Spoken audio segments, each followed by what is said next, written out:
ओम शांति। 11 जुलाई 2025। बाबा के महावाक्य। मीठे बच्चे, पहले पहले सबको बाप का सही परिचय देकर गीता का भगवान सिद्ध करो, फिर तुम्हारा नाम बाला होगा। प्रश्न: तुम बच्चों ने चारों युगों में चक्कर लगाया है, उसकी रसम भक्ति में चल रही है, वह कौन सी? उत्तर: तुमने चारों युगों में चक्कर लगाया, वह फिर सब शास्त्रों, चित्रों आदि को गाड़ी में रख चारों ओर परिक्रमा लगाते हैं, फिर घर में आकर सुला देते हैं।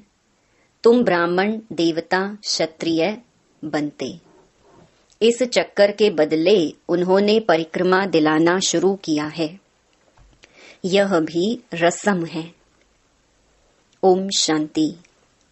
रूहानी बाप बैठ रूहानी बच्चों को समझाते हैं। जब कोई को समझाते हो तो पहले यह क्लियर कर दो कि बाप एक है। पूछना नहीं है कि बाप एक है व अनेक है, ऐसे तो फिर अनेक कह देंगे। कहना ही है बाप रचता, गॉड फादर एक है, वह सब आत्माओं का बाप है। पहले पहले ऐसे भी नहीं कहना चाहिए कि वह बिंदी है, इसमें फिर मूंज पड़ेंगे। पहले पहले तो यह अच्छी रीति समझाओ कि दो बाप हैं, लौकिक और पारलौकिक। लौकिक तो हर एक का होता ही है, लेकिन उनको कोई खुदा, कोई गॉड कहते हैं। है एक ही, सब एक को ही याद करते हैं। पहले पहले यह पक्का निश्चय कराओ कि फादर है स्वर्ग की रचना करने वाला।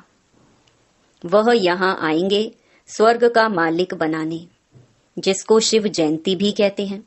यह भी तुम बच्चे जानते हो, स्वर्ग का रचता भारत में ही स्वर्ग रचते हैं, जिसमें देवी देवताओं का ही राज्य होता है। तो पहले पहले बाप का ही परिचय देना है। उनका नाम है शिव।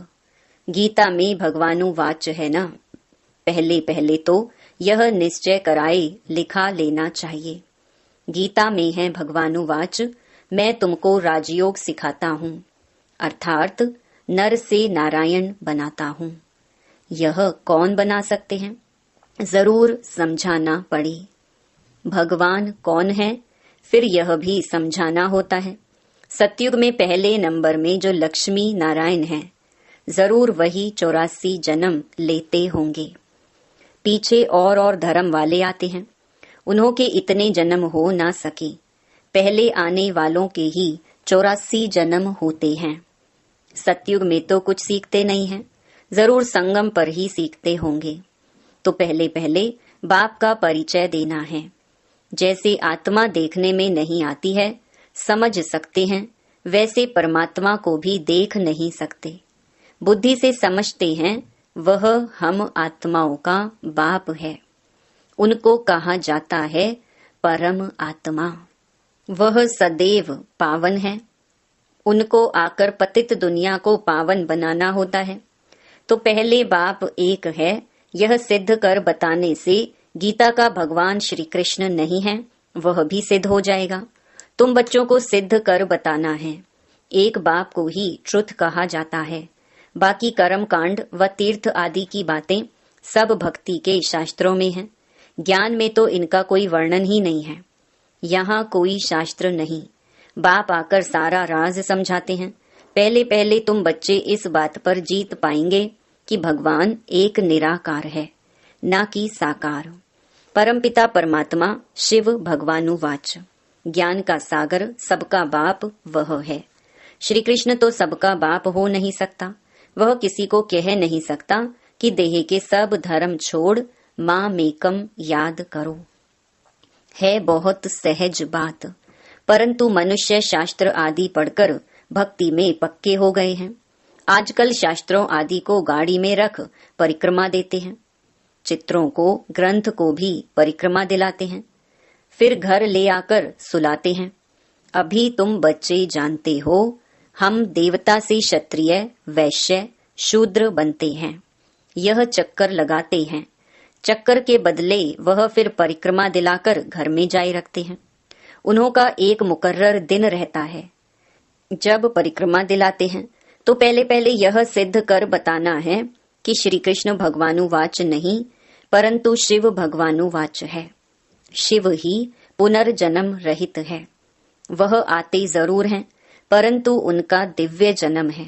भागीरथ पर आकर सवार होते हैं, पतितों को आकर पावन बनाते हैं, रचता और रचना के आदि मध्य अंत का राज समझाते हैं, जो नॉलेज और कोई नहीं जानते हैं।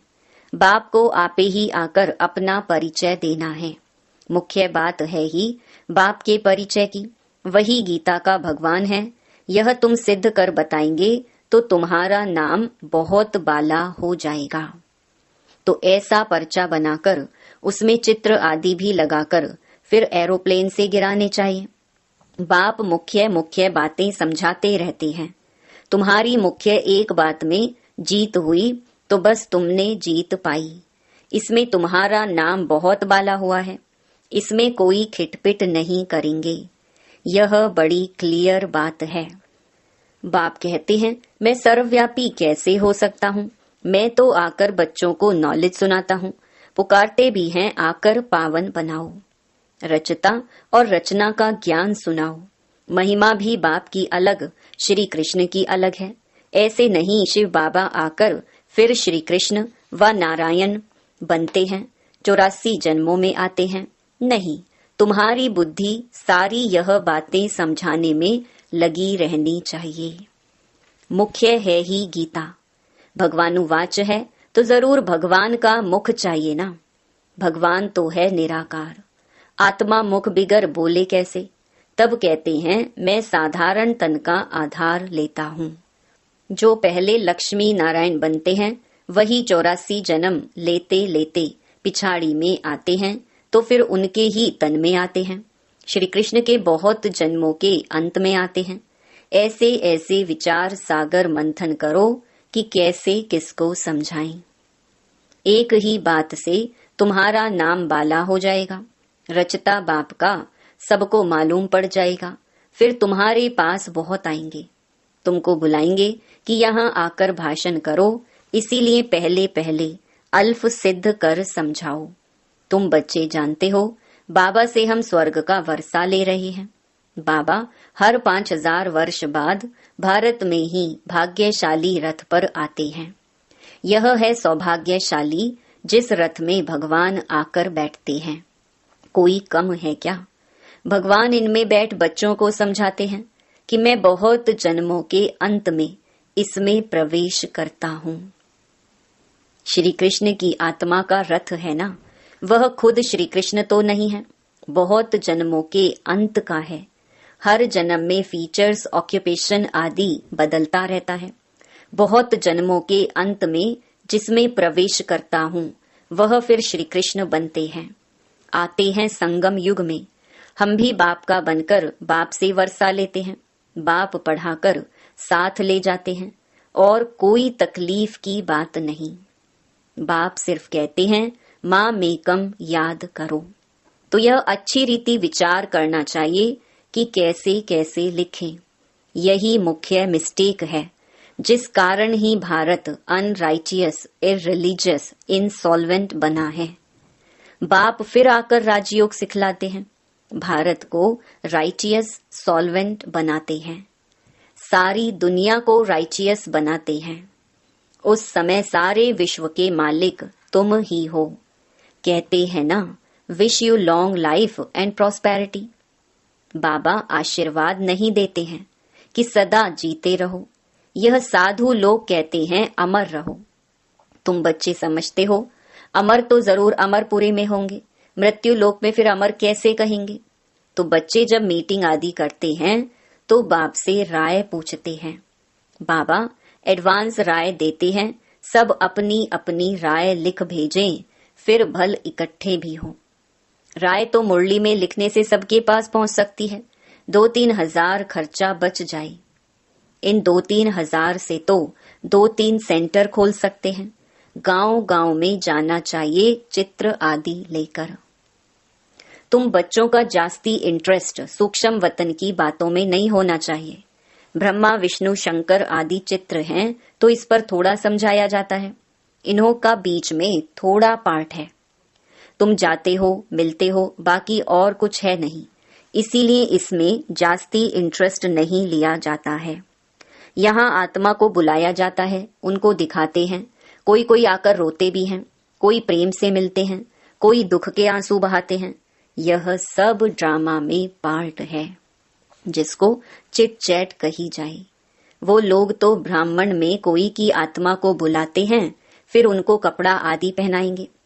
अब शरीर तो वह खत्म हो गया, बाकी पहनेंगे कौन? तुम्हारे पास वह रस्म नहीं है। रोने आदि की तो बात ही नहीं। तो ऊंच ते ऊंच बनना है, वह कैसे बने? जरूर बीच में संगम युग है, जब पवित्र बनते हैं।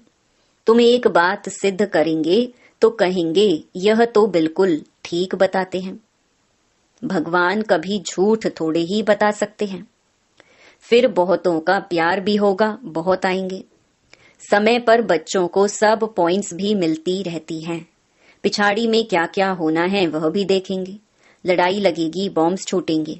पहले मौत है उस तरफ, यहाँ तो रक्त की नदियां बहनी हैं, फिर घी दूध की नदी।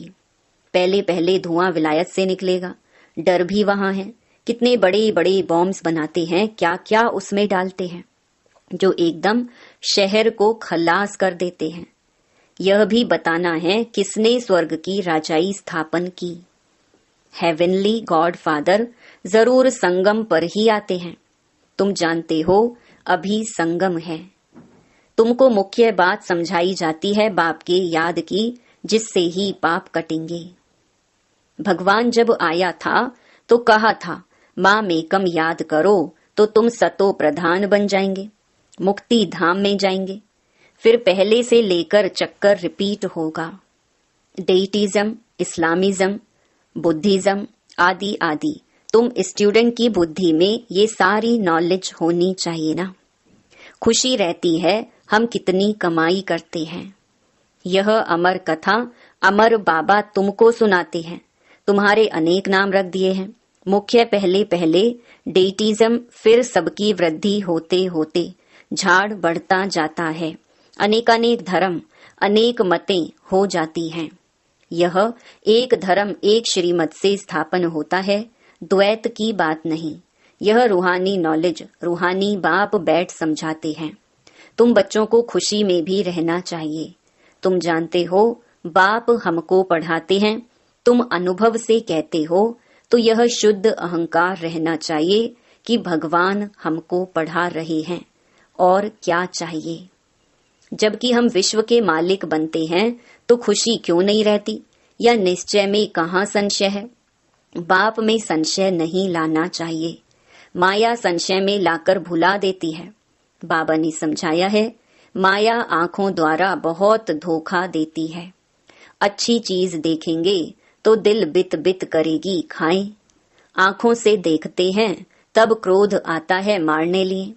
देखे ही नहीं तो मारें कैसे? आंखों से देखते हैं तब लोभ मोह भी होता है। मुख्य धोखा देने वाली आंखें हैं। इन पर पूरी नजर रखनी चाहिए। आत्मा को ज्ञान मिलता है तो फिर क्रिमिनल पना छूट जाता है। ऐसे भी नहीं है आंखों को निकाल देना है। तुम्हें तो क्रिमिनल आई को सिविल आई बनाना है।